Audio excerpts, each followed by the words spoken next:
players were saying you've been experimenting with different lineups, looking at different combinations. I hate to do that with like 6 and 7 games to go, but we're still – it seems like every young team in the country is struggling, and the veteran teams are the ones that are doing well. And so we're all probably trying to do the same thing. How are we going to get the dots, cross the T's, dot the I's, connect everything? And but it's the kids they're trying. It's not easy. Does A&M qualify as one of the veteran teams? Yeah. Yep. And now that they're healthy, they're winning games. They were a top 5 team to start the year, and now they could go on a run of games, and all of a sudden you turn around and they're back to being a top 10 team. It's like Tennessee, they're a top 15 team. They're a top 10 team. They came in and beat us, had our chances. This will be a hard game. It's on the road. Now, the actual assist numbers haven't been very good the last few days, but how have they been? The what? The actual assist numbers haven't been very good, but how have they been? And what We're still not there, and part of it,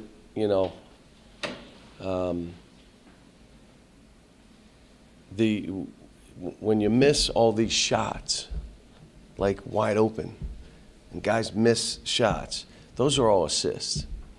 So when you miss 7 or 8 or 9 that are wide open, and even if you made 4 or 5 of them, makes a big difference in your assist. And so some of it is that. Others we're still not as willing as we need to be, but going to keep working on it. John, West Virginia, as you pointed out, it was an up-and-down game, open floor. It seems like the SEC teams are trying to make you guys play. Not all of them. There's some that are going to play us fast. But and it's good, though, because in the NCAA tournament, that's the way the game's going to be played. It's not going to be, run up and down the court and go crazy. It's not going to be. It'll be a little closer to the vest, so they're learning. We're figuring it out. Late game stuff we still got to get better at. Understandable, we're not where we need to be, but. The players mentioned some shooting drills that you were doing. Are those normal stuff? They were talking about doing shooting after conditioning. Is that normally what you do, or is it specific for this team?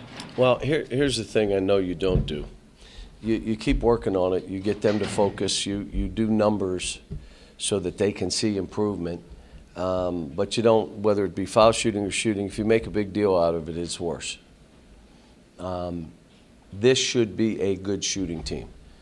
But we're so long and active, it doesn't need to be a great shooting team. There are teams out there that really have got to make 12, 13, 14 threes. We're not one of them.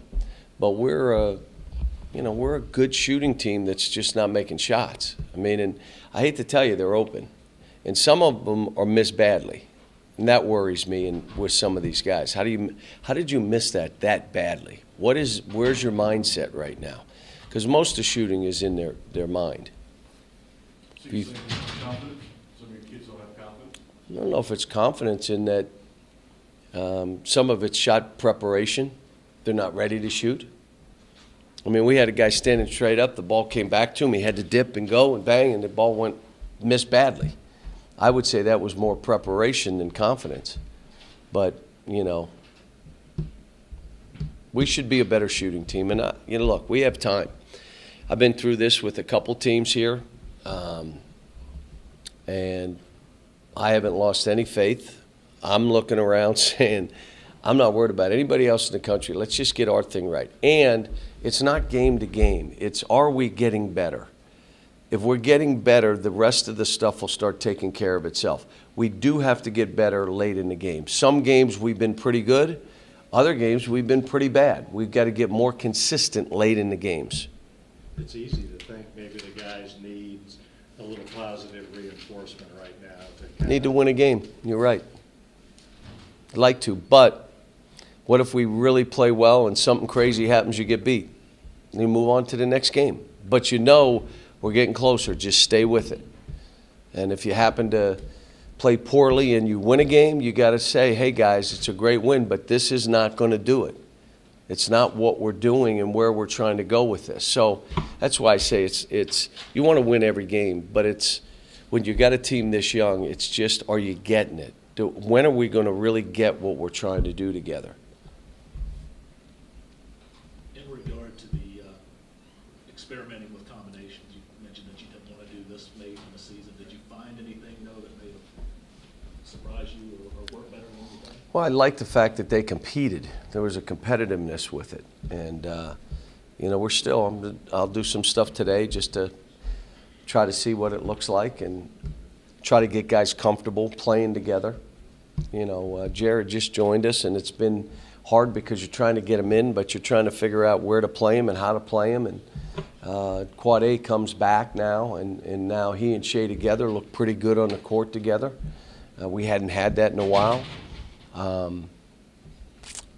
You know, Nick played better last game. We haven't had consistent play out of really any player. And that's why it becomes game to game. You're just trying to figure out who's playing well, what group is playing well, and that is an added issue that we're having right now. And again, if you're playing within 3 to 5% of who you are, it's fine. But when you have these fluctuations, it's hard on everybody. Like, it's hard on every other player on the team. And being more consistent, being more prepared for the game, being more focused in preparation, pre-game routine, maybe you need to change it. We're talking all that stuff. These guys are so young. And I'll ask you, because I know you really don't know anything, but when I asked you this question, why would NBA teams and NFL teams play music during practice? How about we ask the retired one? Why do you think they do that? Because that's how they shoot when they're screwing around themselves, so it's a comfort zone. Are they singing the songs in practice, or are they concentrating on practice and it maybe gets them in a different mindset? Are they dancing? So the music's playing in the NBA practice facility and the guy is dancing. No, they're not singing the rap song. There are guys that go out with headphones and they shoot with them on. They're not singing. They're trying to block everything out and get themselves in a zone. Before Philadelphia played New England, do you think they were joking around in the locker rooms? Do you think there was joking around in the locker rooms to lighten things up? And if somebody did, what would have happened? There would have been a scuffle in the locker room. See, we don't, all this stuff is like new. They've never been like, this is how you do this. And when you explain it to them, they kind of, oh. And I'll say it again, I got great kids. We're just trying to figure this out. We're all trying. I'm trying to figure them out. They're trying to figure themselves out. They're trying to figure each other out. And we're getting better. Our defense is getting better. You got to make some shots. At some point, you're going to have to drop some shots. And the games that we really have played well, we made some shots. And they're all capable of that. I've got 5 guys in there that are capable shooters, more than capable shooters. But we'll see. Today's practice gets us ready. All I want them to worry about is today. Don't worry about tomorrow, next week, the following week, the conference tournament. Just worry about today. Let's try to get better. Thanks.